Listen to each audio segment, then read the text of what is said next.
Introverts have been particularly cool since Susan Cain's book Quiet came out in 2012. Everyone thinks they're an introvert, but I can guarantee you that half of you are wrong. There are people out there who attack the world mercilessly and talk 100 miles an hour, and they still think they're an introvert. It's simply the popular and unique thing to be. But thinking that you're an introvert, even when you're not, doesn't really help anyone. In this video, we talk about introversion and extroversion from the lens of the objective personality system. We will dispel common myths and present a definition of introversion and extroversion that actually captures what goes on in reality and is helpful for personal growth. We will explain how the binary coin of introversion and extroversion can be unfolded into an entire spectrum that has far more nuance than do you feel drained by social interaction. Understanding where exactly you are on the spectrum can give you a roadmap for personal growth. All in all, introversion and extroversion is one of the central concepts in the OP system and one of the most important things to understand about yourself. I read Susan Cain's book many years ago and it did help me a great deal. It helped me better understand who I am and what that means. And even more importantly,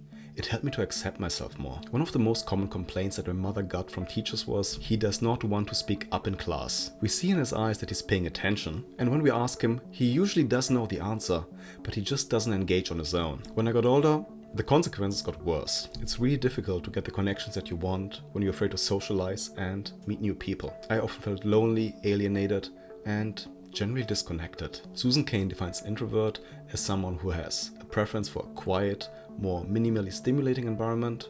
Introverts think more, are less reckless, and focus on what really matters: relationships and meaningful work. Who wouldn't want to be an introvert? It sounds pretty nice and special, doesn't it? Well, there's more to the story. As it turns out, I actually am an introvert, according to Susan Cain's definition and in the OP system too. One important thing that I learned from Quiet is that introversion and extroversion are inherent. There is a genetic factor involved. You're simply born that way. There is absolutely nothing wrong with you in either case. Reading Quiet led me to more acceptance, and it inspired me to develop my extroverted side through things like teaching. I would still call it one of the most impactful books I ever read. However, Susan Cain did not give me the full story of what was actually going on. The AP approach follows a different angle.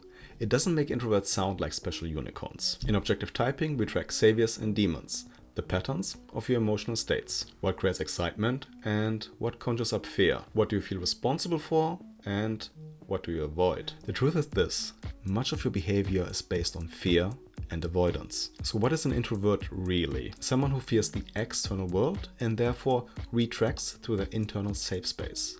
It comes with a blindness to external responsibilities. What is an extrovert? Someone who fears their internal world and therefore engages the external world. This goes hand in hand with a blindness to internal responsibilities. Susan Cain describes an introvert as someone who's strained by external stimuli. However, interacting with the external world is draining for everybody, while it has many positive effects as well. Extroverts simply do it more because they're trying to avoid their internal world. For example, I experience a day at the office as less draining than Holly because I just don't pay as much attention to other people as she does. She feels naturally more responsible to engage the external world, and that drains her. It would drain me too, but I'm able to get away with doing it less. These fear-driven imbalances are completely normal. The problem is that they lead to tidal waves. When I ignore the external world for too long, and believe me, I would love to do that, when I don't communicate, when I'm not flexible with other people's needs, it will bite me in the ass eventually. My boss will be pissed, Holly will be annoyed, this video isn't gonna get done on time, it's gonna be a mess. I would like to avoid that. The objective personality approach creates short-term pain for sustainable long-term growth. I am an introvert, but I'm not a special snowflake. I am simply afraid to engage the external world. If I start with the understanding that this fear originates within me, I can slowly get better at dealing with the external world despite this fear. Practicing this means short-term discomfort, but it also leads to long-term peace of mind. OPS not only presents a clearer picture of the root cause, it also paints a more nuanced picture of introversion and extroversion. While we can zoom out and cut the spectrum of types in half, we can also zoom in and discover a wide spectrum of different kinds of introversion and extroversion. In reality, we're all a mix of introverted and extroverted parts. Knowing how they stack allows us to pinpoint where the tidal waves come from and what to do about them. The human needs are the foundation of the OP model. However, it is an old MBTI myth that your lead human need decides if you're an introvert or an extrovert. There are IJs who are crazy extroverted and actually cause a lot of chaos. There are also EJs who are rather introverted. To understand the introversion-extroversion spectrum, we're gonna focus on the animals because they subsume the human needs. The animals are sleep and play, consume and blast. Their order from most introverted to most extroverted is sleep, consume, blast, play. Sleep and consume are introverted animals, blast and play are extroverted animals. We define them in detail and explain how they stack in part 6 of our introductory series to OPS. Your animal stack describes the dynamic of how you express the 4 human needs. It is the most important piece in understanding where your type falls on the introversion-extroversion spectrum. Keep in mind that everybody uses every animal. The questions are, what is a savior and what is a demon? And where is the animal in your stack? Let us order the 16 animal stacks from most introverted to most extroverted in a way that actually shows what goes on in reality. We look at a series of questions that let us compare the animal stacks on the introverted-extroverted spectrum. Question 1. Is the last animal introverted or extroverted? This question cuts the spectrum of animal stacks in half. If the last animal is extroverted, you're an introvert. If it's introverted, you're an extrovert. We don't look at the lead function and we don't look at the first animal. The last animal determines overall introversion or overall extroversion because it represents the biggest void you leave. But within those two categories, there's still a lot of variation. Some introverts are simply more introverted than others. Question 2. Do you have 2 introverted and 2 extroverted demon animals, or are they mixed? I apologize if this question sounds a bit confusing at first, but let me explain. In general, your 2 demon animals can both be introverted, both be extroverted, or they can be mixed. If they are both extroverted, it means that the void you are leaving in the external world is particularly big. This makes you even more introverted. If they are both introverted, it's the other way around. It makes you especially extroverted. However, if one demon animal is introverted and the other is extroverted, you essentially have a foot in both worlds. In this case, we call you an ambivert, because ambi means both in Latin. All the ambiverts are in the middle of the spectrum. An appropriate word for the non-ambiverts, the stacks on the edges of the spectrum, might be univert, because these stacks have only one kind of demon animal. We ask question 2 to introverts and extroverts separately and cut these categories in half again. This divides the spectrum into 4 parts. The introverted univerts, also known as mopes, introverted ambiverts, extroverted ambiverts, and the extroverted univerts, also known as crackheads. Who came up with these names? There are 2 different versions of question 3 that mirror each other. Question 3a, for the introverts, is the last animal play or blast? This means that all the mopes with play last are more introverted than the ones with blast last. The same goes for the introverted ambiverts. For the extroverts, is the last animal sleep or consume? On the other side of the spectrum, all the crackheads with sleep last are more extroverted than crackheads with consume last. And the same is true for the extroverted ambiverts. We split question 4 in 4 ways. As before, we look at the categories that we already have split and use question 4 to reorder the types within these categories. Question 4a.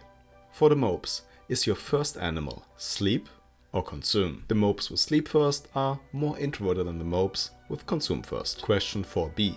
For the crackheads, is your first animal play or blast? The crackheads with play first are more extroverted than the crackheads with blast first. It's a bit different for the ambiverts. There we look at the 2 middle animals, but not in order, just in terms of what's next to each other. Question 4c. For the introverted ambiverts, are the 2 middle animals sleep and consume? For the introverted ambiverts, having sleep and consume next to each other in second or third place in no particular order makes them more introverted than the introverted ambiverts who have sleep and consume in the top 3 but not together in second and third place. Having that gives them essentially an introverted boost because the introverted animals are together in the top 3. Question 4d.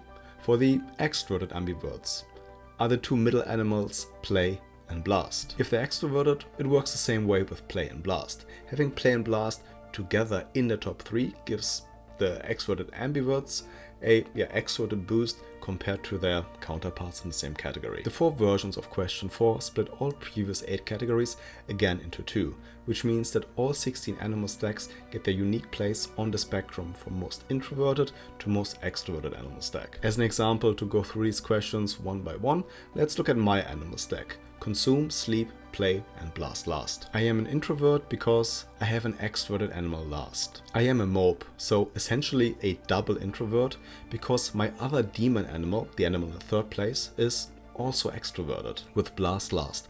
I'm not as introverted as the mopes with play last. I'm also less introverted than the types with sleep, consume, play, blast, because consume is my first animal, which is more extroverted than sleep. So in total, I'm the most extroverted mope, which makes me still pretty damn introverted. There are other aspects of the OP system that can make you more or less introverted for your particular animal stack. Double masculine extroverted functions makes you generally more extroverted for your type. And your social type can have an effect too. As a number 2, you would generally be a bit more extroverted for your type, and as a number 3, for example, you would be more introverted. In general, the most important part to look at is the greatest imbalance within your entire animal stack. And this is the imbalance between your last animal and the opposite animal on the same coin. You leave a huge void in your last animal and you don't even know you're doing it. Your mind is simply made not to see it. Even knowing your type doesn't mean that you understand the full extent of it. There are really 2 things that helped me the most to find more balance and create a stronger feeling of agency in my life. The first was actually tracking my tidal waves in a journal to create more awareness of the voids that I'm leaving on a regular basis. And the second is to really stop trusting my intuition when it comes to blasting. It was really about creating systems and routines that help me communicate more and more consistently. And that includes some outside accountability. In many ways, Susan Cain was right. Being introverted or extroverted is neither good nor bad. It's simply an inherent part of your default wiring that comes with pros and cons. Objective personality simply paints a clearer picture of what really goes on under the surface and what you can do about creating some balance. And should you be interested in reading these videos as blog articles, just go to our website and subscribe to our newsletter. The link is in the description. In this case, you won't miss what else we're up to with Practical Personality.